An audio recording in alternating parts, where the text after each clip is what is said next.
Hello everyone, welcome back to UKEL. We're into our final game of the night. It is Lucendi versus Mythos, and I think it's going to be a banger of a game. Charlie, Lucendi, once again, like Viperio, didn't look stellar last week, but they do have a decent roster, so we are expecting good things of them. They just didn't show it last week. I'm certainly hoping we're going to see a good showing for them. Me and you, we must hold our hands up. We know a few of these guys, not like super well, but we do know Awake and we do recognize Emil, or we do have a soft spot for Lucendi Gaming. But it has to be said, they didn't live up to our expectations in the first week. They got absolutely clapped by Nerd Rage, and we just seen Nerd Rage take another game off Viperio. Mythos were one of our first teams that played on the day. I believe actually the first game of the night, smashing Viperio wide open. We'll have to see whether Lucendi are able to put up a better fight, or if Mythos are going to come out for a second week in a row, really swinging and throwing their weight around. I really hope they do. I really hope that, well, not just because I put Lucendi down for winning this game, but I really hope that, because I love watching close games. I love the nail biters where it's just like, who's actually going to win this? One more play will get the win for either of these teams. I love games like that. They're a pleasure to watch, a pleasure to cast, and a lot of our games so far in the UKEL have been a little too one-sided for my liking. We have seen a fair few stomps, I think it's fair to say, which, isn't necessarily what we would have been expecting. The UKEL is a fairly close competition. The teams are all of similar levels, but so far it hasn't looked like that. And you have to start wondering, is it just first game jitters from the first week of play? Is it that teams are still finding that little bit of synergy with each other, or is there a genuine skill gap that is going to be exploited? And it's still far too early to say that. We saw Viperio in the last game stepped up massively from their first week performance that could potentially have cast a little bit of doubt over whether they were a team to be taken seriously. Now it is Lucendi's turn to do the same thing. They need to actually show up. They need to not get rolled over by Mythos here, and if you're a Mythos fan, you want them to continue exactly as they did last week. I think they won 28 kills to 6 overall. I don't have a goal difference at the end of the game. Yeah, they gave up six deaths.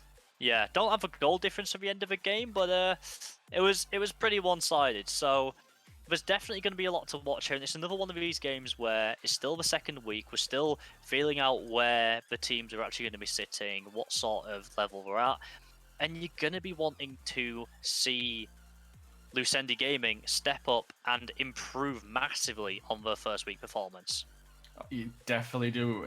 If you're a Lucendi fan, or if you just don't like Mythos particularly for some reason, you want to see Lucendi win. Or if you're a fan of Mythos, there are Mythos fans out there as well, or if you just don't like Lucendi for whatever reason as well, then you want to see Mythos win. So either way, you're invested in this game. And I'm just waiting to get in. As you said, we do know some of the guys on Lucendi, not extraneously well, but like we know Waken and Law Gould from a couple of the other tournaments that we've cast in the past. So a little bit of a soft spot there, but we're not biased. We are unbiased. I mean, I think I actually bet against Lucendi. I know you bet with them. I think you did. Yeah, I bet with Lucendi. It shows. If they lose here, I'm just not gonna predict Lucendi for the rest of the season. That's the ultimatum, guys. You've got to step up, us. You're not going to be doing well in those predictions. You know that never looks good on socials when everyone's betting against you. First picks and bans, Zach. Not necessarily who we would have expected to be a first ban. He could be forgiven for thinking that that's a reasonable choice after Tyrant's performance last game and picking up MVP on it. But Rek'Sai, someone who we would expect a little bit more. It seems that right now, the jungle pool is being targeted a little bit. I wonder if we're going to start seeing a pivot towards the bot lane. Syndra is another champion who can flex around. We're expecting to see her banned out. Varus, Ezreal, Aphelios, these are kind of the next three we're thinking of. Varus is there. Who's going to be next? Graves. Nope. I mean, they're targeting the jungle with two of their bans, so Graves is kind of the S+ tier jungler at the moment. Really, really good in solo queue. We're seeing him a lot in competitive as well, so I'm kind of surprised that that's left up, and when it has been left up, it's usually taken away. With one more ban. Yeah, is it going to be the final pick here? You've got to think that if it's left open, you're going to see a choice between the Aphelios or the Graves for Mythos as their first option. It's going to be an Ezreal instead. So Aphelios really is that top tier ADC that's left open from the pool. If Mythos want to pick it up, they're going to give away the Graves. Like you said, Dara, widely considered one of the best junglers at the minute. Mythos have been forced to choose between what they want to focus on right now. It's the Wukong. It's none of the above. None of the above apparently is the option. None of the Hey, above. you know, we like being proven wrong, and you know, Wukong is still a very strong champion. He's very versatile as well because we don't quite know where he's going to go. We've seen him play support in the LEC and earlier on this evening. He can play jungle, he can play top lane. He is an extremely good champion, but two champions that are not quite so versatile is the Kalista and the Azir. Yeah, Azir has to go mid lane, Kalista has to go 2 Gould in that AD carry position, and it's one of the AD carries that rises in priority when you take away the Ezreal and the Varus. Kind of surprised that they didn't go for the Aphelios, as you mentioned. It is kind of that S tier once you take away those other 2 champions. But it might speak to going for something like, well, they banned away the set, but you might be able to go with something maybe like Tam Kench for the bottom lane for Hyoyoung. Just something tanky that you can just throw in and not really worry about them just getting blown up.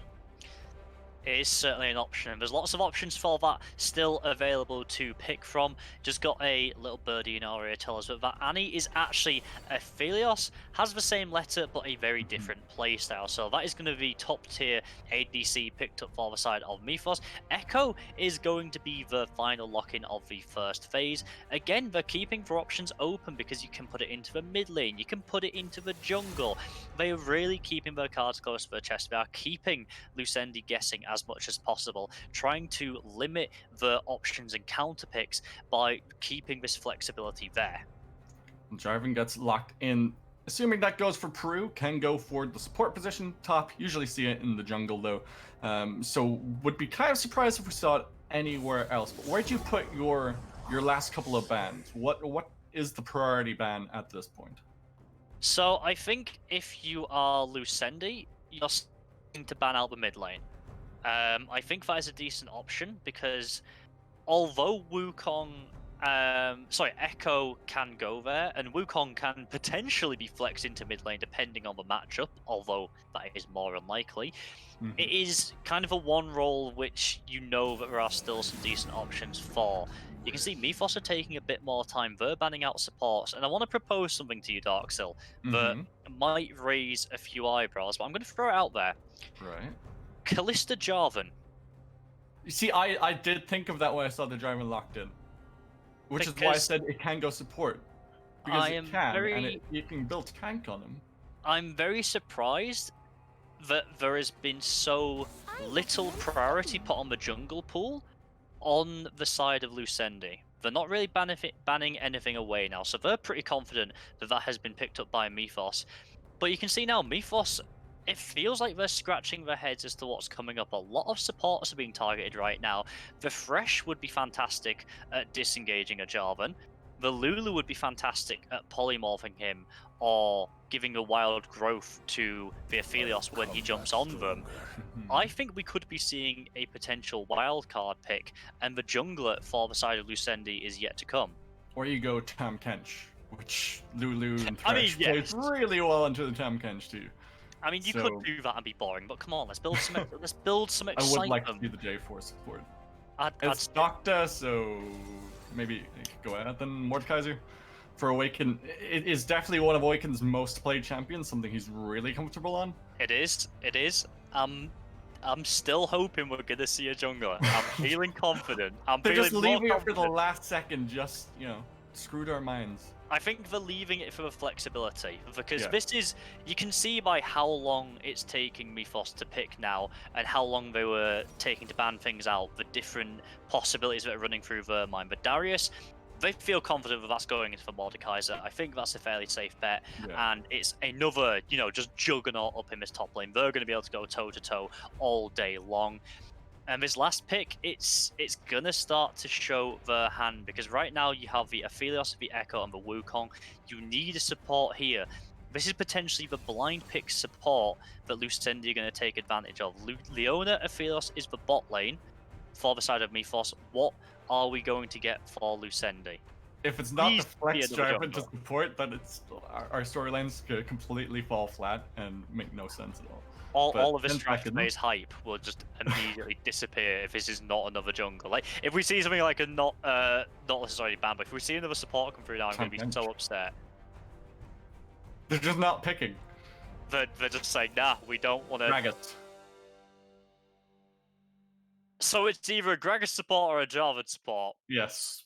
So, although which we're would not, you rather see support? I mean, Gragas is probably Um, more likely. I think I'd rather see the Jarvan support, to be honest. Paired with the Callista, I think I would rather see the Jarvan. Because you throw the Callista directly onto the target you want to lock down, and then you Cataclysm on top of them. I think that's why the Yeah, but Thresh I mean, was banned away. you could throw the Gragas onto someone, and then he just belly bops them. He just throws his barrel, knocks them back. There's so much you can do with Gragas support. But I like the Gragas more in like helping out other lanes. I think I don't know. So something to me says that the Gragas would fare better into what we're going to assume is the Echo mid, because we saw Darius Wukong Echo. So I'm assuming it's Wukong jungle and Echo mid. And I personally think that the Gragas would fit better into the Echo and the Darius than the Jarvan would, because if you're going Jarvan Mordekaiser onto the Darius just gets more healing and the chance to do the double reset easier, because you haven't got quite the same CC chain on a Jarvan as you do with a Gragas, in my opinion. People will possibly disagree, but in my opinion, in my opinion, the Gragas has a slightly better CC train. And again, if you do the Cataclysm onto the Echo in the middle, he just phase dashes out of it. Okay, or wait. he puts the Temporal Convergence over the top. But this is where we're going to see. We're got notified by production that the Gragas is a Galio. Oh, well, if it's... Okay, well, if I knew it was a Galio, yeah, it's Jarvan Jungle. Like, that's... Yeah. What? I just noticed that. I noticed production said it in the production chat. If you're gonna pick a proxy, make it obvious. Yeah. That's all I'm gonna say. I mean, they usually do. They usually go something like, I don't know, Teemo or Amumu, that never gets picked competitive. I'm so sad. I mean, the last time that Teemo was picked competitive, I think it was 2018 LCK Summer. I honestly have no idea. I'm just really upset. And it lost, I think. No, did it win? I wanted to see a Callista Jarvan bot lane. I thought that was going to be really exciting. Yeah, wait, what? What? Production? No, they thought they were still banning. They thought they were still banning. Guys, come on. I think. I mean, you have to assume they thought they were banning. Poor I mean, why the mid laner would never ban? So I don't know. Client crash. So it's okay, guys. We're not already 35 minutes behind schedule. It's fine. No, it's fine. We so that's Galio mid then, or Galio support. No, because it was Nazir, so it's Galio support. Galio support. Yeah. Yeah, Galio support. It's Mordekaiser top, Jarvan jungle, Azir mid. See, with the placeholders, I was just like, and this is the thing. Whenever we do placeholders, me and you then have to try and remember what the rundowns are. Yeah.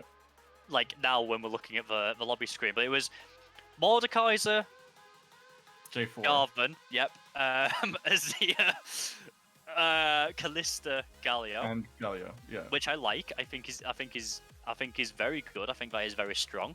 I am excited to see the Callista Galio. I'm just a bit deflated because I thought it was Jarvan. You've Darius, Wukong, Echo, Aphelios. Who was the support? Leona. That was it. Leona. We got it. We got very big. I'm gonna have to. If we weren't on screen, I'd write that down so I could remember it in case we have another client crash. I mean, we can write it down. I don't think Twitch chat's gonna care that much. It'll be fine. Just write it down. Now that we've gone through it, I think it's. I'm hoping it's in there. Galio support Papega. All right, got it.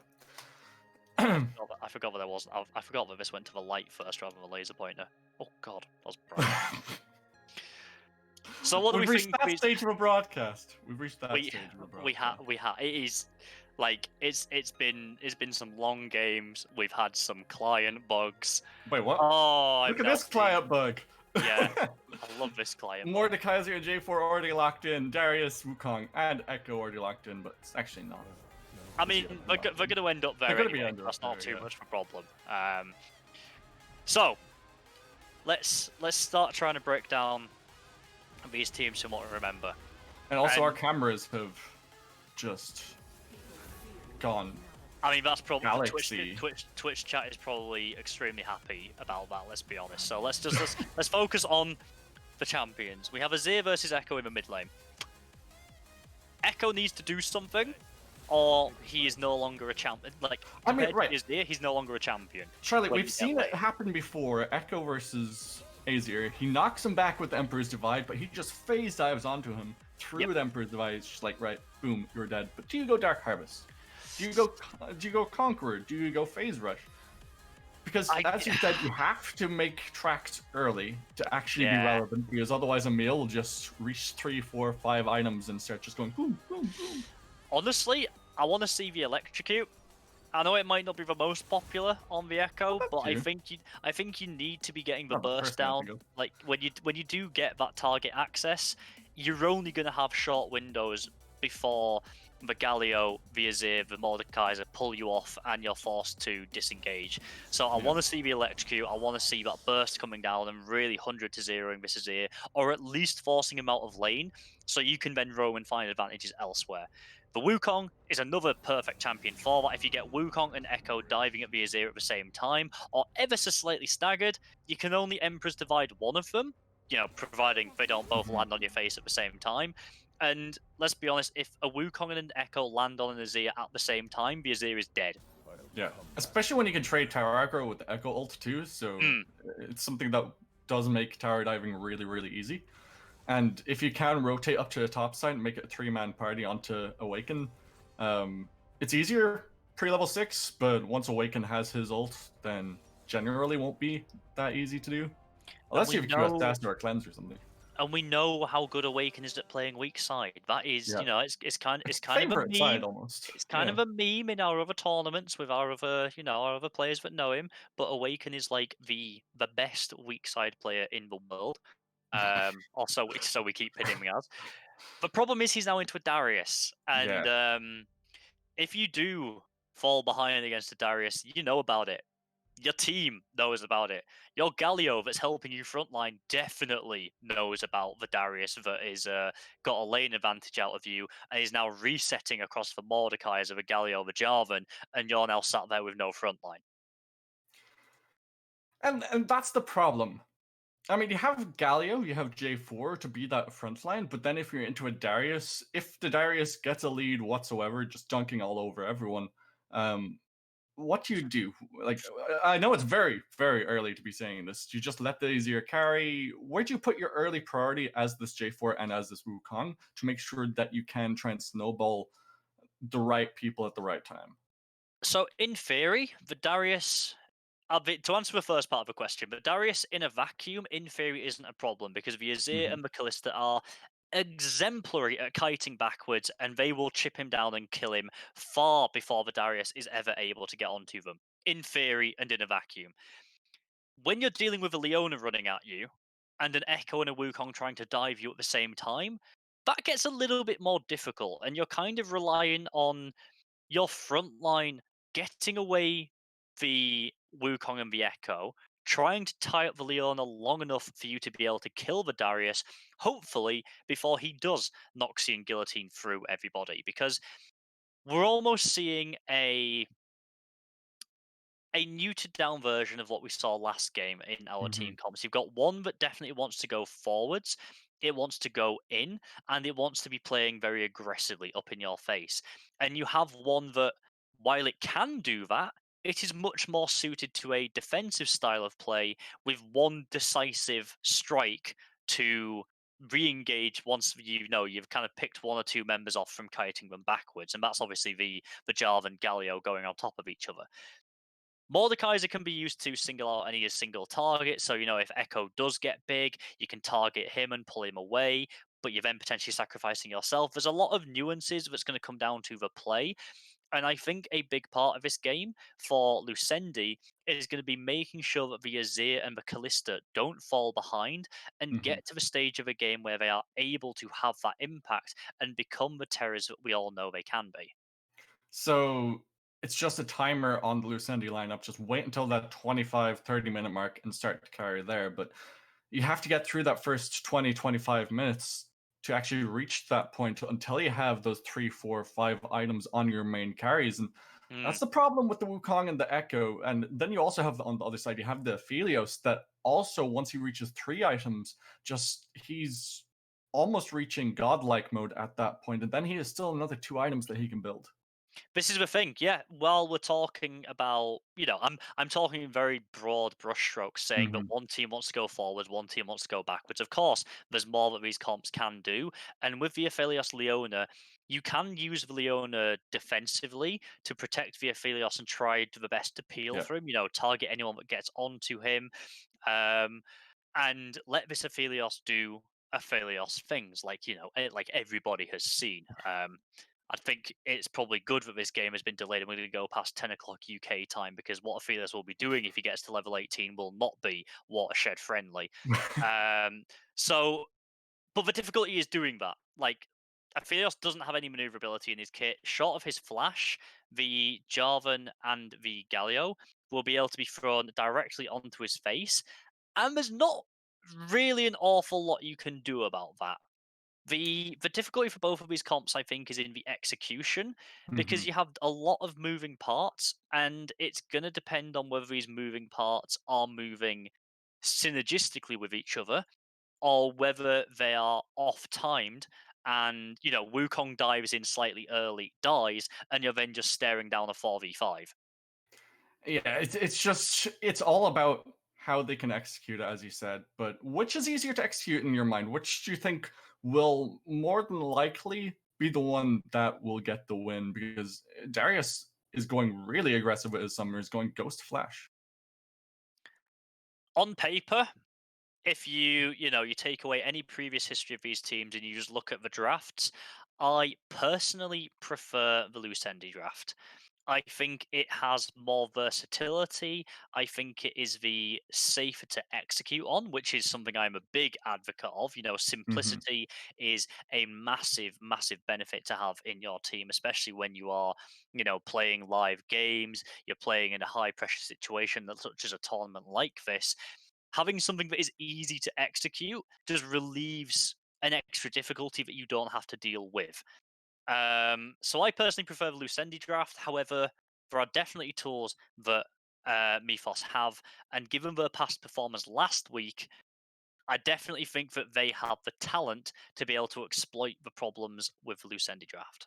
Yeah, this is the start of the redemption arc, the anime redemption arc for Lucendi here, and hopefully they will put up quite the show and quite the performance. We are just about to load onto the Rift, and we have loaded up onto the Rift just now. So, welcome to the last game. It is Lucendi versus Mythos, and both Only a little bit sides, behind. yeah, only a little bit behind. Oh, client, we love you. Both teams trying their best. Yeah, trying your best just to get into the game. Like, Let's let's get let's into the be let's game, be yeah, just honest. in general. And something interesting that I'm noticing immediately. We're talking about. We heard. I believe it was Viperoon was mentioning at the start of the stream. Actually, he was asking Jamada about how heal has kind of fallen out of the meta on a lot Yeah. of ADCs. It's been replaced by exhaust. We're still seeing Arson taking that heal on the Aphelios over the exhaust. And I'm thinking that's because he wants the little bit of extra maneuverability, the bit of extra movement speed that that summoner spell will give him to try and reposition a bit better when he has this Galio and this Jarvan trying to jump straight on top of him. Now, obviously, it won't help him if he's on the Cataclysm, but that extra little burst of movement speed might just help him avoid the Galio taunt and be crucial in a key moment of a team fight. And since he can heal someone else as well as himself, it might be a little bit clutch in some of these kind of minute, kind of very small scenarios where you can survive just because of a heal ticking down of an ignite or something from Hyoyoung or Aftermath. it's only Hyunyoung on the Lucendi side that actually has the Ignite, with double teleport in the middle lane. And so far, we're seeing a pretty standard what we would expect. Croatian junglers Wukong did manage to get the invade into the top side, steal that red buff away. Jarvan so far has just gone on to his Grom, so won't be aware of that, and there is a potential danger that you might see a free buff from the Wukong. He's pathing towards his own red buff now. Jarvan's there, but he's going to be spotted on a ward already. We're going to see an early fight at this red buff. Leona's pathing away already from bot lane. Puru's just going to back off. Yep, we'll manage to get away with that zombie ward there. So spots out the Croatian junglers towards the bottom side, and looks like he will just 3-buff this unless the J4 can rotate over and grab that blue buff himself. He's trying, but I don't know if he's going to be able to quite get Nope. there in time. He's going on to his Raptors. That is a big feels bad for Lucendi right out of the gates. You know, Croatian jungler was the MVP on Mythos in the first game. A big part of their success. Getting off to an early advantage like this, getting the free buff start over Puru will be a good leg up in this early game. And, you know, so far we're 3 minutes in, and we haven't seen any ganks come out from these junglers. Jarvan and Wukong both perfectly able to do level 2, level 3 ganks. Instead, they are going for more of a clear, likely going to back, try and pick up the first part of their jungle item before they start to make anything happen on the rift.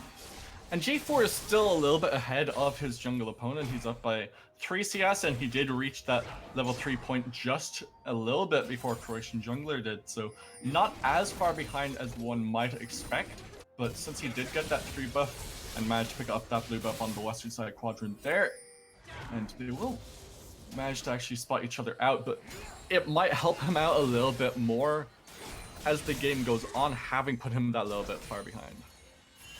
It definitely will, and you can see that the junglers are trading sides of the map in terms of the River Skull.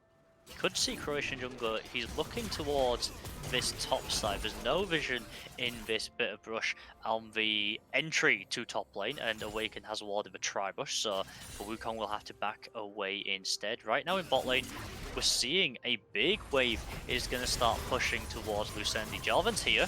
Looking for the taunt, flag and drag in, it's onto Aftermath, but doesn't really get anything from it. Rend doing a decent amount of damage, but not enough to pick off the kill. And Gould takes a lot of damage on the return from Arsenal. He did have Calibrum up, I believe, so was able to just snipe him out, and a lot of pots have been used. Aftermath is able to just walk back into lane, but still stay relatively healthy. And first gank of the same game from Puru didn't find the mark. Yeah, not what you wanted. Didn't even burn any summoner spells from the side of Mythos there, and they're just gonna push back up in the bottom side. Wukong gets spotted out by a ward by that wall in the middle lane. So they didn't know exactly where Croatian jungler is. Peru is towards that bottom side as well, but right now pressure is just in favor of Mythos at this stage in the bottom side, and it looks like in the middle lane too.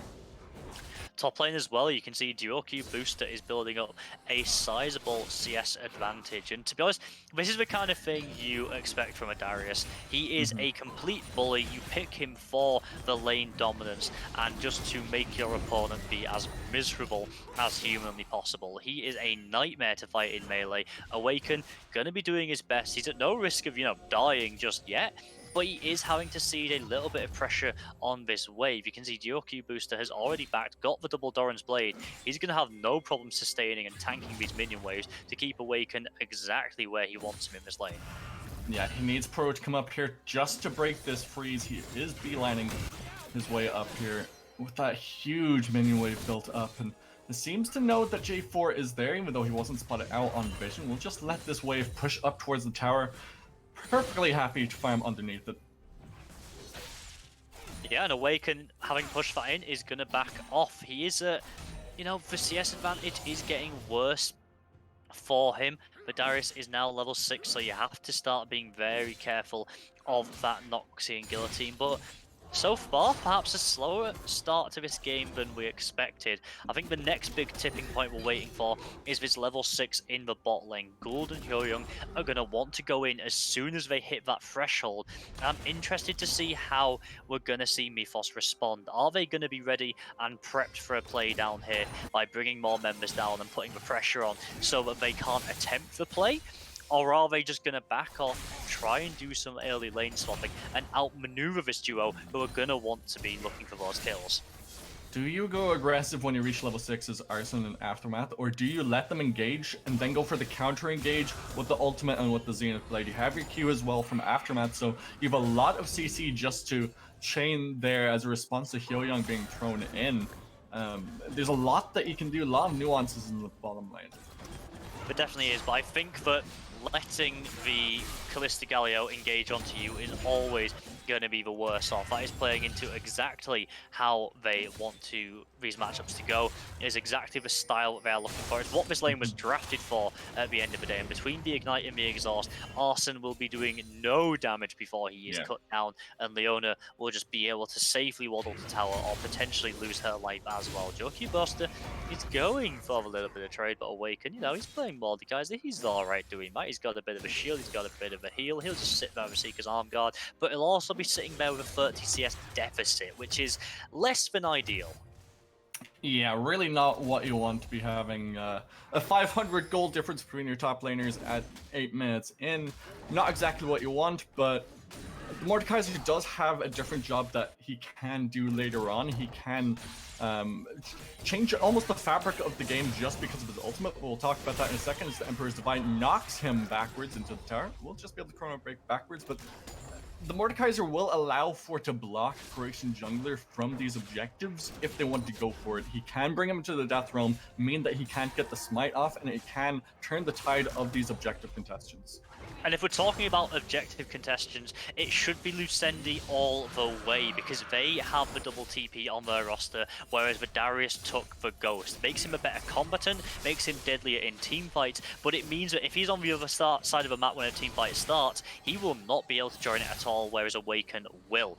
So we're going to have to be wanting Mythos to be very aware of that fact, and it might limit the possibilities in the split pushing once these lanes break down a little bit and we start to see people moving around more because of that limitation in the summoners.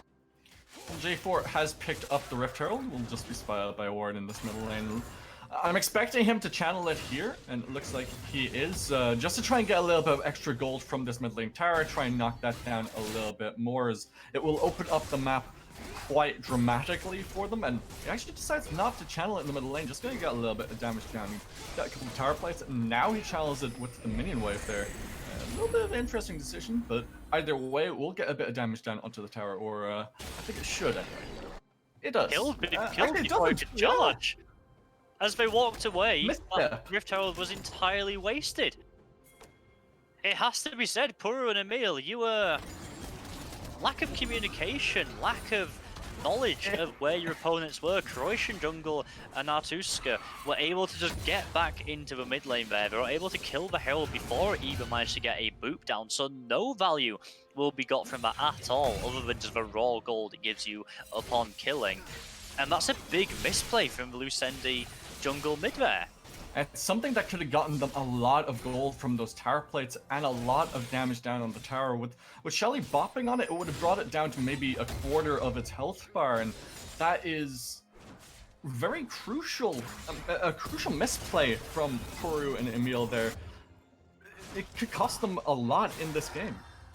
We will have to see how much it turns out to bite them, because while we've been talking about the mid lane quite a lot, Emil has built himself up a CS advantage. That's something that you expect to naturally see when you are playing the Azir into the Echo. You of course have that range advantage. You can poke the Echo out quite nicely, and you can maintain pressure with your wave clear. That is still being mirrored on the top side. Duo Q boosters Darius is ahead of Awaken's Mordekaiser. Now the bot lane is going fairly even at the minute. You know, Mythos is slightly ahead, but all it takes is one big engage. Now that we have hit the level 6 markers, I'm hoping for the side of Lucendi that they can find something going on in the next minute or two to really push this big power spike they've got from their abilities.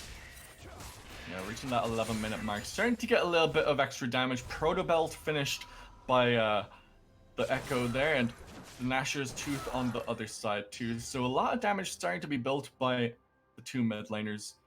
And we'll start to pump out a little bit more damage in these skirmishes, really, as we haven't really seen a full-blown fight yet. We haven't really seen an awful lot of anything. I think the most action we saw was when the Echo and Azir had a trade of ultimates in the mid lane, but even then, that looked very, calm from what you would expect an Echo trying to dive in with his ultimate available. And we're starting to see the first sets of items being completed. Echo has that Proto Belt for the extra burst, the extra mobility. The Nash's Tooth is completed on Azir. Your standard first item breakpoint. That's not going to make any of these champions massively available just yet, but Taunt goes in. Goes in with the Justice Punch, finds the taunt, and out comes the Solar Flare. Arsene should be going down here, looking for the Rend, but can't quite find it. The ultimate's used by Hyoyoung. Doesn't get anything the bottom lane. Gould and Arsene both taken extremely low, but no one dies.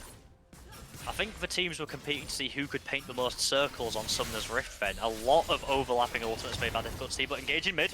Yeah, knocked back with the Emperor's Divide. He'll just Chrono Break backwards, looking for the phase dive with the Time Winder as well.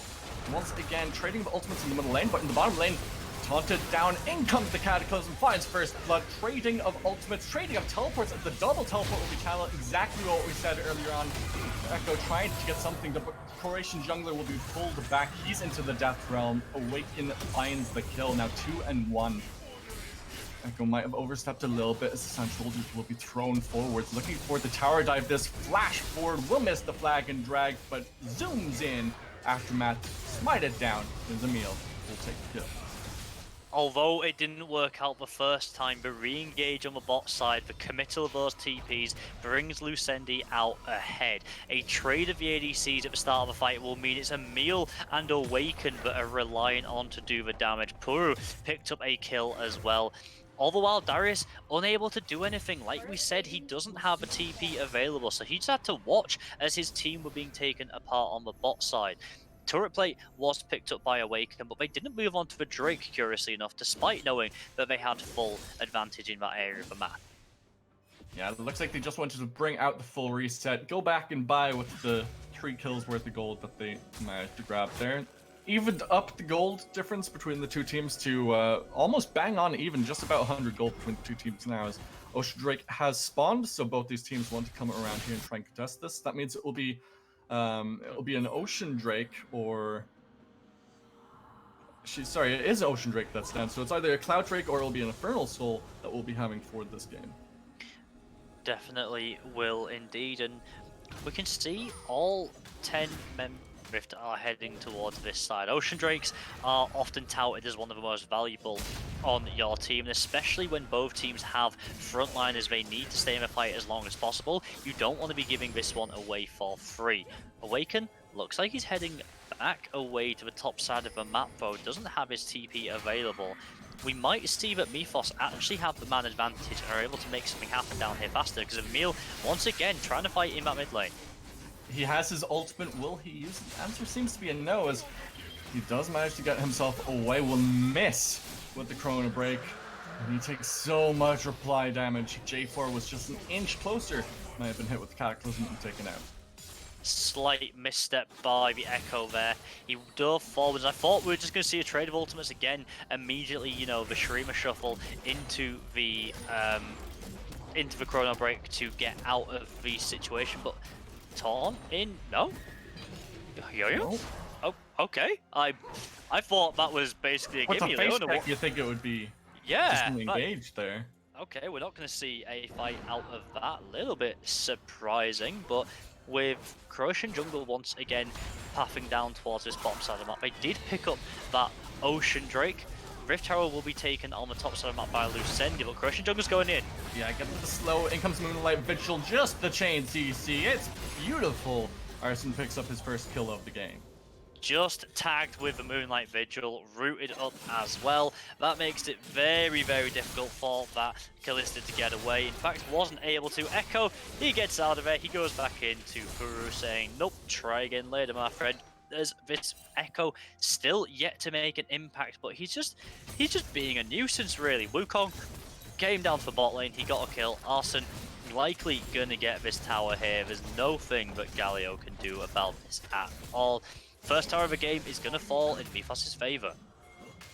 And they're starting to eke out a little bit more of a lead now, with just about 1,000 gold as we're getting towards that 17-minute mark. Pick up that tower and get even more of a gold lead. And it just feels like as if there was that timer that we mentioned in Champion Select on Lucendi's side, and they're inching towards it little by little, and it's all on Mythos to try and win this early game, because Darius, as you said in Champion Select, he can be kited to all hell by Emil and by Gould, so he needs to find this early advantage. Yes, he has 50 odd farm ahead of his lane opponent, but you're not converting that into anything.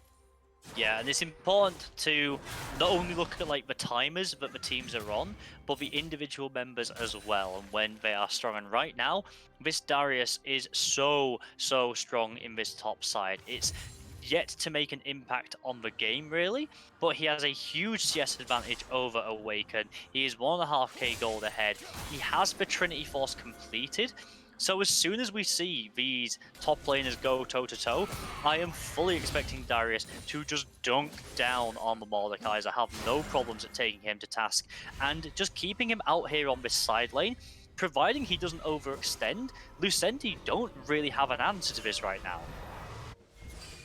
Just gonna back away, reset, spend the gold that they have. Just about to pick up the Blade of the Rune King for Gould, so that's his first item power spike right there. Just waiting for the last little bit of gold there. And one item power spike hit by the other AD carry as well. Arsene, he has that Infinity Edge, he also has the Cloak of Agility, so a little bit extra crit in his back pocket as well. But we've reached this kind of null state in the game where neither team wants to go for these engages unless they are 100% sure they'll get something from it. We just see Emil and Artsuka just kind of grappling it out, I guess you could call it, and they just trade ultimates and that's kind of it.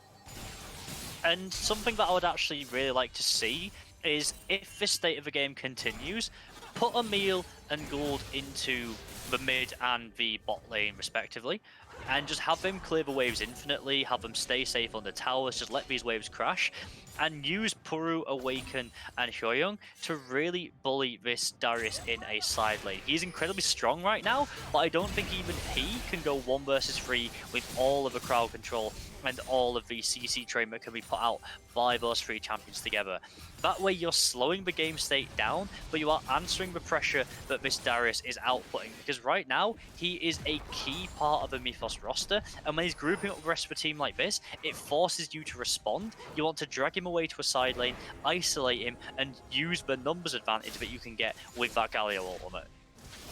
They were looking to make a play around that middle lane, but Darius couldn't get the E onto anyone, so we're gonna go for a tower dive on that one.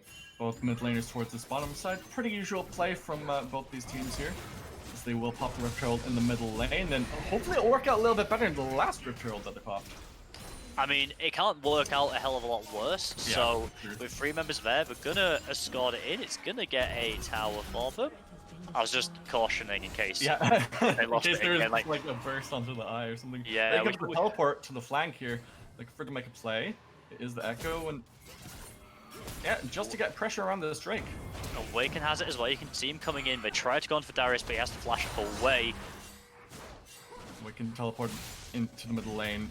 They want to stop this Drake going over to the side of Mythos. It will make it Drake point, or Soul point, I should say. Goes to Flag and Drag. In goes the Shifting Sands. Knocked back with the Emperor's Divide through the Cataclysm. The Fool has to get the hell out of there. He uses Black Current Break back. Will finish off the kill. Awaken going so low here, but that's 2 kills over to Mythos already. Looking for to mop it up, make that 3. Looking for more. That is 4. Double kill for the Echo. Double kill for Arsene as well. They will take the Drake. Lucendi tried to force a fight, but they only managed to engage on the Wukong. The rest of Mythos turn up behind them, and they utterly gut this lineup. Echo picks up a double. You see Aphelios pick up a double as well, I believe there. They get the Drake. They're potentially gonna look towards Baron, but first they have this mid tower in their sights. Absolutely nothing standing in their way. This one's gonna drop for free. Nah, nothing that Hyoyoung can do to try and defend this. He's just gonna watch it fall. said that Baron is up and available, is indeed, but their jungler was the only victim of that fight on their side, so they decided we can't really go for this. We don't have the damage just yet. We have 1 item on our AD carry, 2 items on our mid laner, so we don't want to go for this too of ambitious potentially move there. So they're just gonna play it safe, play it calculated, back, reset, get your ults back. And something that we talked about when we were discussing how these teams wanted to play and the way that the champions would operate was target access. Could you get the Echo and the Wukong onto the Azir? Could you get them onto the Kalista before they could do the damage and before they could kite you back? We saw a fantastic example there where, although Wukong was picked off, he was the initial target, the rest of the team was able to get to those people they need to take down. Kalista wasn't able to do a whole lot of anything in that fight. Azir didn't have the biggest impact either, and from there, all of the damage in Lucendi's comp was just taken right out of the fight.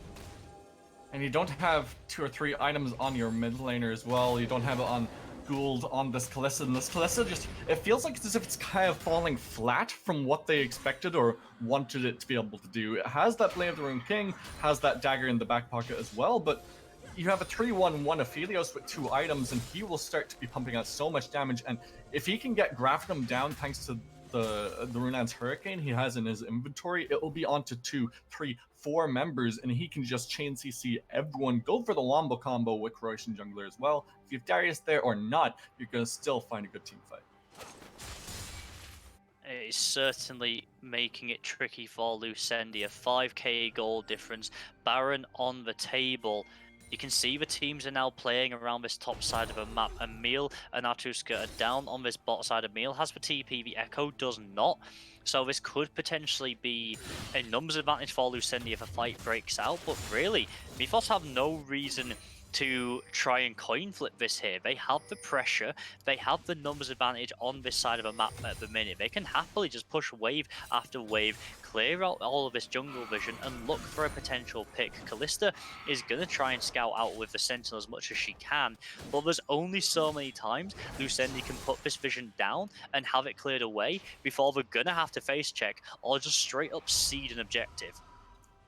The only advantage that you have is in that middle lane. You have actually about 5 gold difference between the 2 mid laners, and everyone else is just so far behind. There's almost a 2,000 gold difference between your top laners. There's a 2,000 gold difference, even over 2,000 gold difference between the 2 AD carries. You are waiting, hoping, praying to reach that 30-35 minute mark that we have mentioned before, and it looks so far away at this point.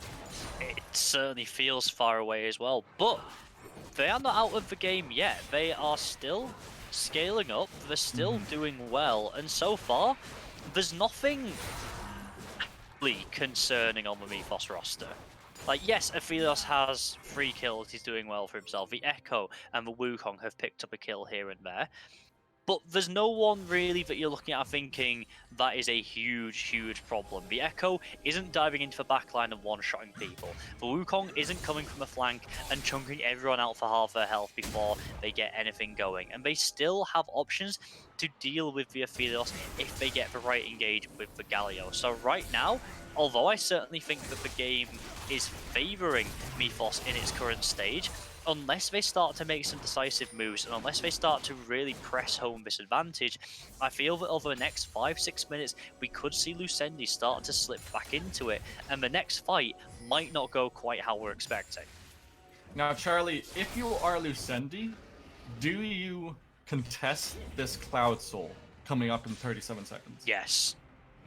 Absolutely. How do you contest it if you haven't reached that point in your game where you're able to take these team fights? You just reached the second item power spec for Emil. And for your AD carry Gould. You have indeed, and it's not an easy task. You definitely don't want to be taking a fight right now unless you have to. But personally, I feel that a lot of the time you could overlook the Cloud Soul and you could think, we don't really want to fight right now, we can let them have it. If you're talking about a Wukong, an Echo, or a Darius getting a massive burst of movement speed when they cast their ultimates, that's what Darius needs to be effective in fights. He needs that extra access to targets once he's used his Noxian Guillotine to be able to bounce and chain off different people. But Wukong will be able to get multiple knockups by repositioning in fights, but instead they're going to back away. Lucendi, they're going to take the cautious approach. They're going to side with you, Dark Soul, and Awaken. He might have bitten off more than he can chew. Oh no. Oh, that feels bad. Flashes, my dear friend. That just looked so sad. Gould has to flash away. Can they manage to pick up the Darius? The answer seems to be no. Fruition Lundgren goes golden just to buy a little bit of space. He will be rendered. He is dead. But Aphilos is just mopping everyone up. Look at the chakrams. Duo Q booster picks up a kill. That's 4 dead on the side of Lucendi. They tried to go for the play. They tried to get the Baron instead. They give up the Cloud Soul and they give up the Baron now. We're going to get a tower, we're going to lose the Cloud Drake, we're going to get the Baron as well. Mythos are coming up big right now, and it really does feel like Lucendi just don't have the answers yet. They don't quite have the damage. Gould being dove here under his own base tower. Echo can just walk himself away, just waiting for the Wukong to come back up so everyone has Baron. So you know how I was saying that the next team fight might not go quite how you expect it to? Yes. I was hoping that the next team fight would have been 2 or 3 minutes after this one we just had.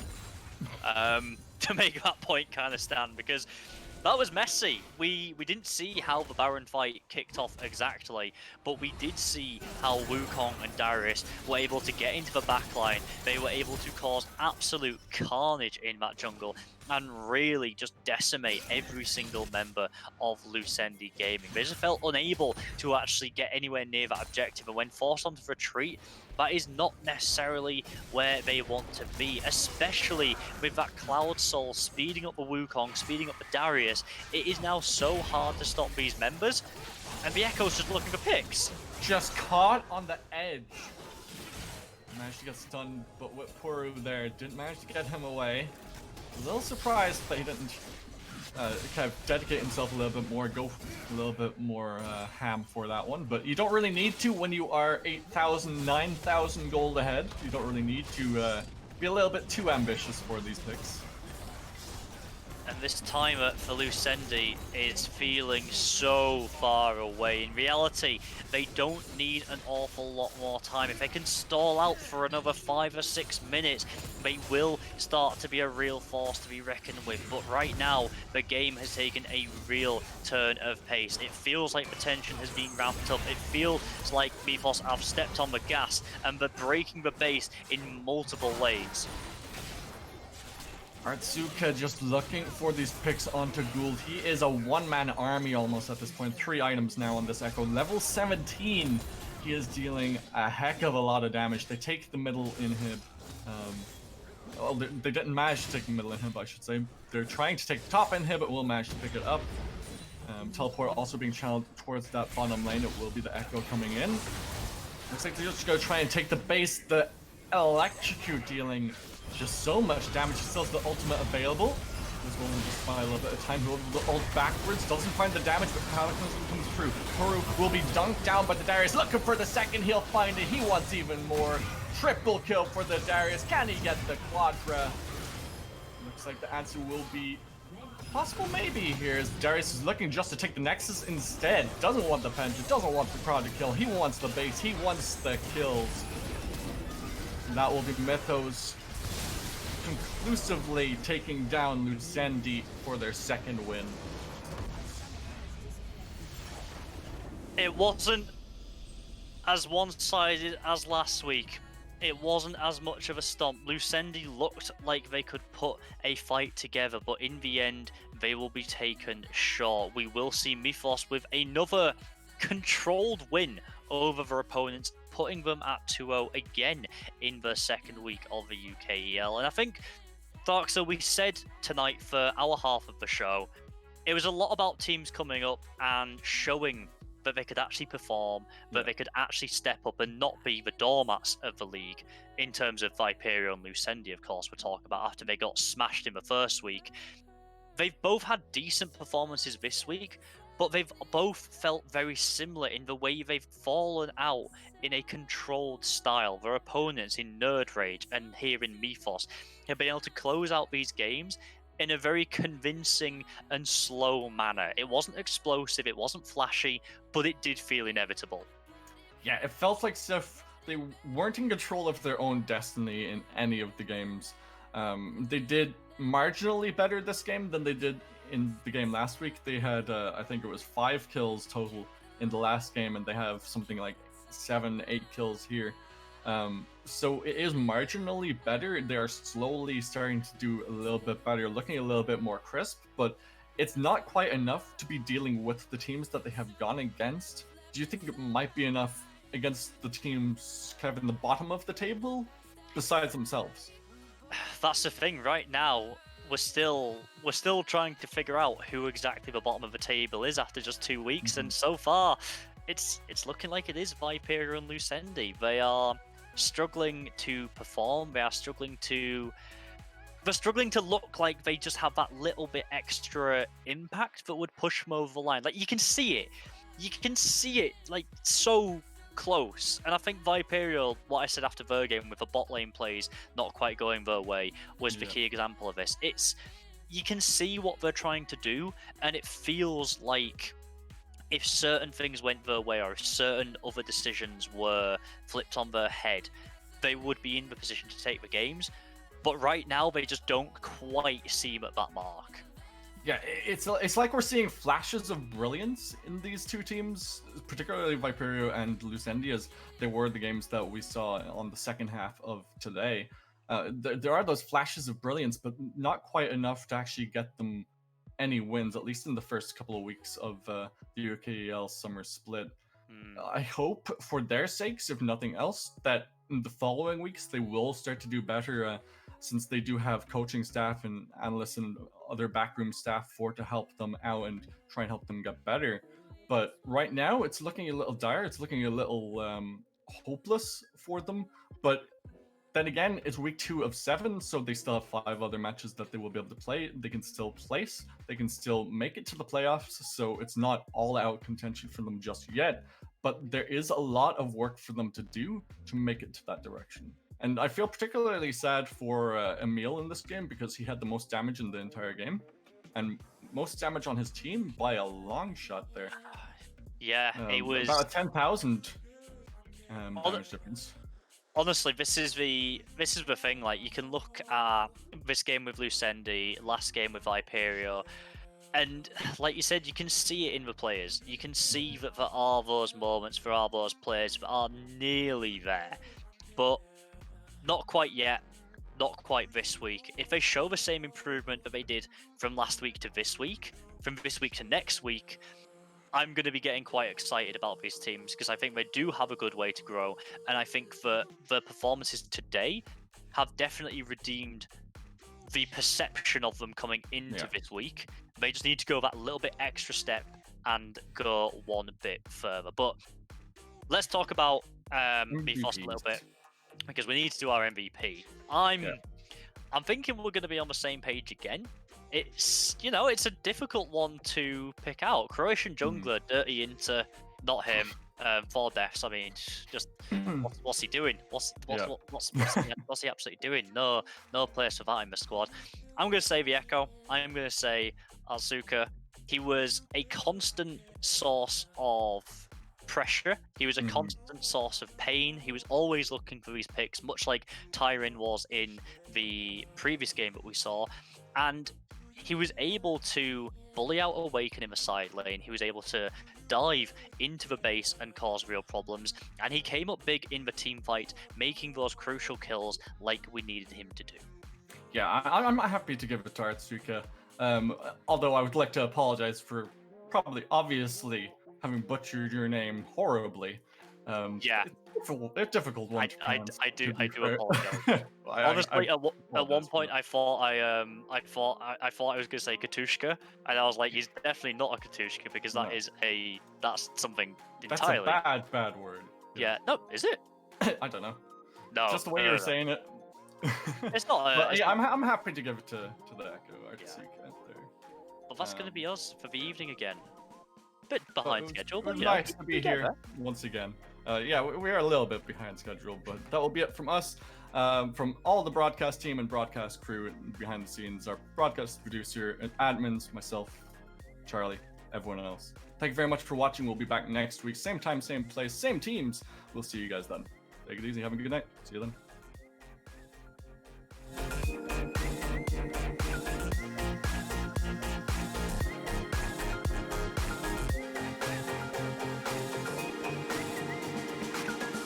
Do you hear what I hear? Do you care if I care? Do you know what I know? Do we know what we share? You don't you? Don't you? Don't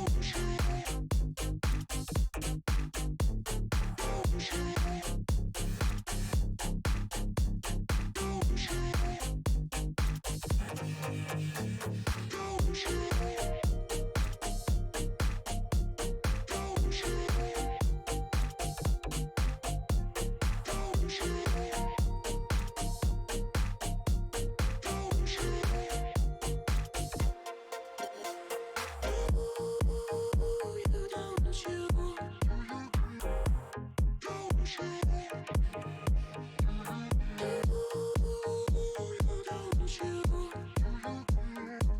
Don't you?